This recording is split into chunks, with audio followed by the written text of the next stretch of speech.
When Dean stepped outside to join Michael and Marielias, he wore clean clothes. The hair showed marks of having been combed in a hasty manner. "Is that your Sunday suit?" Marielias started teasing at once. "You might have forgotten that we need an audience and that the Church does not look kindly on those using magic, even if they stop persecuting us." The Englishman spoke with a warm voice, but the familiar seriousness had already infected his bearing from the minute they had talked about the missing angels. Feeling a bit guilty for dragging his friend into this mess, Marielias promised himself to keep their journey short. After all, it shouldn't be too difficult to find and stop those responsible with 2 angels and an occultist. "They persecuted you because you summoned demons," Michael lectured. A glance at Dean told Marielias that he himself must have had the same expression as his human friend upon hearing the simpleton's statement. "Where have you been?" they asked in unison, causing the angel to give them yet another moody look. In the blink of an eye, the 3 found themselves in front of the Pope's palace. Nudging the devil with his elbow, Dean only asked, "Still want to make the Pope dance a jig?" "Oh, I would like—" Both fell silent when Michael cleared his throat audibly and tried to smite them with his eyes. "Perhaps we should do it once Mr. Spoilsport isn't around anymore," Marielias said, pointing at the angel and rolling his eyes. "Well, you can't choose your family," Dean retorted, smiling right into Michael's face. "Otherwise there would be no point in making friends." A cocky smile spread across the devil's face as he adjusted his head to keep his eyes shaded under Rome's setting sun. Strolling forward, Dean approached the Swiss guard at the door. He took a minute to find the right words of the Latin language. At first he tried to explain that he was expected, but all he got was the gesture refusing him entry. Next he put emphasis on the fact that it was a dire situation indeed. Still the guard shook his head. "Perhaps we should try your spell," Dean proposed to his friend. "Enough of your sinful games," Michael thundered, obviously fed up with their way of cheating themselves inside. Going to the guard, he looked the man into the eyes. "Be not afraid, dear child, for the Lord has need of your service." The 2 friends were astonished about the sudden gentleness in the angel's voice. A faint silvery light started to surround Michael, resulting in the man gasping, and then quickly avoiding his eyes in a manner of respect. Going down on one knee, he let them pass. "Well done, brother," Marielias commented. "I'm sure father has nothing against you using his name to give us some advantages." "I didn't lie, if that's what you mean," the angel replied coolly. "Father's will would be for us to save his creations from themselves." "Yeah, sure. That must be why he left and never came back." "God left?" Dean asked, looking worried at the revelation. Marielias ignored his friend's tone and flicked his wrist. "There's nothing to worry about, mate. I'm sure the old man is somewhere around." Brushing off another disapproving glare from his brother, the devil remained silent. The Vatican hadn't changed even a bit since the last time Marielias and Dean had seen it from the inside. With Michael going on ahead, working his angel magic, the other 2 had nothing to do but follow. "Am I getting this right?" Dean whispered to the devil next to him.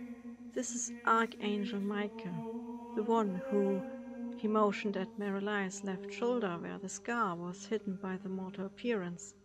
"Yes," he answered his friend's unuttered question smoothly, keeping the golden hazel eyes on the path in front of them.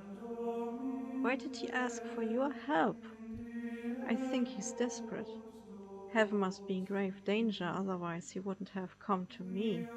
Marielias kept his voice even and calm as he spoke, revealing nothing about his feelings towards his brother. "Do you trust him?" A long silence followed until the fallen angel managed to answer. "I don't know. The burned bridges are as much my fault as they are his. He is still my brother." Merlice trailed off, unable to find the answer. "We are looking for Father Johnson," Michael asked an old cardinal with white hair. The robed man studied them for a moment, the eyes showing confusion and awe. "We are under the impression that he lives in Rome," the angel added, still maintaining his soft tone. "Johnson," the cardinal echoed thoughtfully.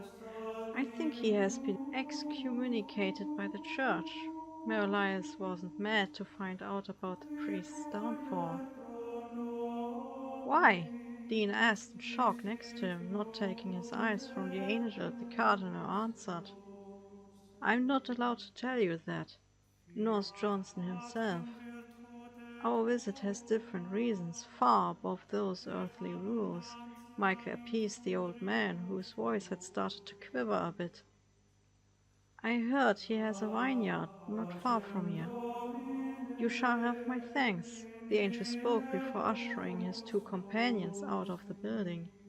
"Easy, brother," Merlius muttered, annoyed by the displayed hastiness. "We don't have time to lose, Lucifer."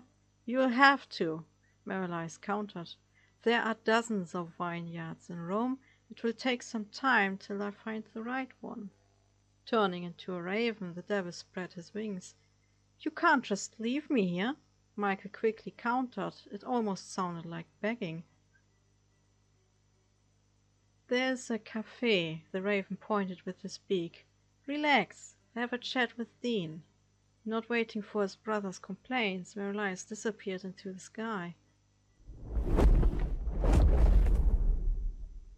With his silver eyes blazing like pennies reflecting the sunlight, Michael looked ready to burst. After a few minutes of struggling to keep his composure, he followed Merlius' advice and went to the cafe. They found an empty table close to the window. Without a word, he took the menu. When a waiter came and asked something in Italian, Dean did the only thing he could. "Michael, I don't speak Italian." The angel lowered the menu card and regarded his human companion with a bored expression. Getting the feeling of being a disappointment, the Englishman looked out the window whilst Michael spoke. When the waiter came back, he carried 2 cups of coffee. A sigh from Dean made Michael abandon the menu. "What is it?" the angel asked, less irritated than he had looked. "I just thought a tea would be nice." Passing his hand over Dean's cup, Michael turned the coffee into tea. Needing time to understand the compassionate gesture, the Englishman looked at the entities sitting opposite of him. Wearing a dark blue-gray suit and a black coat, Dean almost expected the angel to light a cigarette like Merlius tended to do. "Thanks," he uttered, whereupon something like a smile lit up Michael's features. "Do you wear suits in heaven?" "No, we use garments and robes since the beginning," Michael answered in a short but warm tone. "Lucifer thought it to be better if I looked like a human." Putting his arms on the table, he leaned forward. "You know what my brother did? What he is? How is it that you stay?" "You mean because you left him?" Dean answered, still angered for his friend. He believed to see a hint of guilt in the silver-grey eyes, regretting his roughness when the angel had tried to be friendly. "We met when we both were on the run from something. I didn't know he was the devil until we had been friends for quite some time already." "But he committed atrocities. He fell. He is still my friend, Michael. He might have been evil incarnate once, but what I witnessed was someone trying to put things right." "No wonder he trusts you more than me. He is very fortunate to have a friend like you." Michael spoke in a low voice, staring at his own hands. It made Dean wonder if the angel felt regret for his actions, for the time he could have been with his brother and which was now lost. "Michael, being an angel of the Lord might be your purpose, but I think Merlius would appreciate some humanity from you." "I am no human." I don't think you have to be human in order to be sincere about your feelings. A dangerous glint let Michael's eyes flame up before he managed to push down his hurt ego. I might be punished for being friendly towards the devil. Doing what's right sometimes requires to break the rules. Dean could feel he had gone too far, had been too honest about his primitive views. As suddenly as the angel's emotional side had broken through, as suddenly it was gone again, locked away and guarded by the all-powerful divine entity. What does a human know about divine rules and punishment? He said in a pejorative manner. Lucifer chose to defy heaven, and his punishment was to be bereft of the divine light for eternity. Why should I feel pity for someone like him? Why indeed? Dean smirked, fully aware of having found the angel's weak spot. But Michael turned to the window and ceased talking about ethereal matters to a simple human.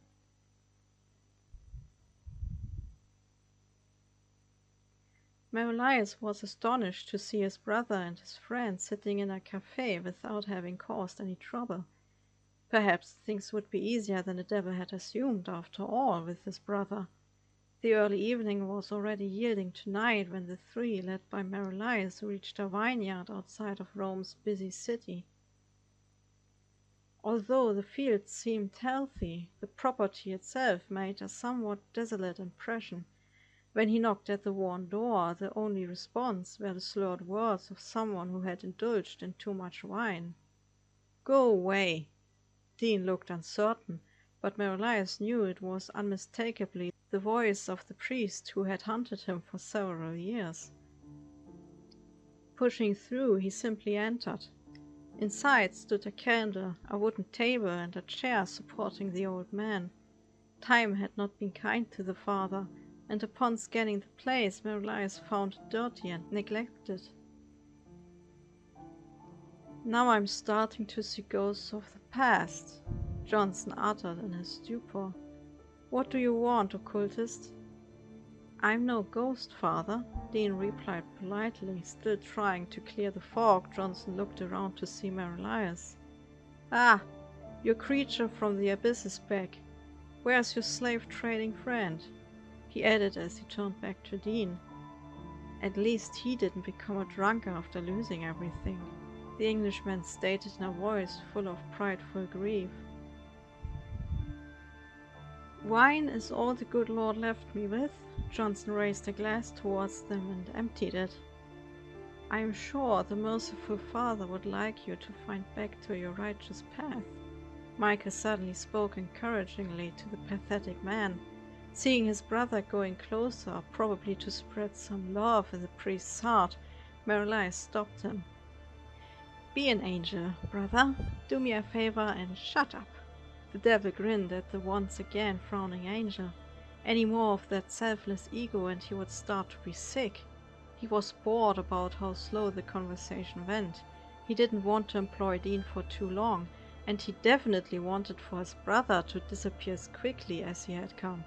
Which was why he simply picked Johnson up by his collar. "Look, mate, you remember that nasty blade you wanted to smite me with?" A widening of the eyes was the sole response. "I see you do. Well, we have some questions about that, because that angel it belonged to went missing a while ago. Now, my dear brother here," Merlias gestured to Michael, who still regarded the rough behavior with disdain.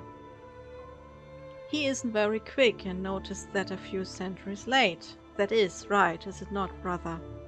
Merlias did not wait for an answer and carried on to shove all the information into the semi-delirious priest.